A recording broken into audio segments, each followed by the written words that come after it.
кто-то нас тарабанит.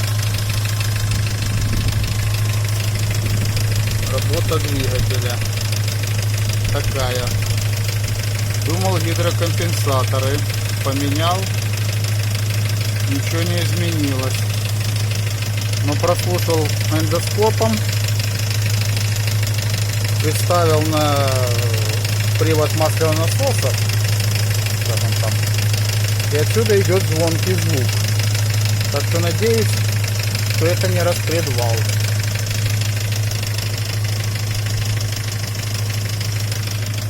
Как сказали специалисты.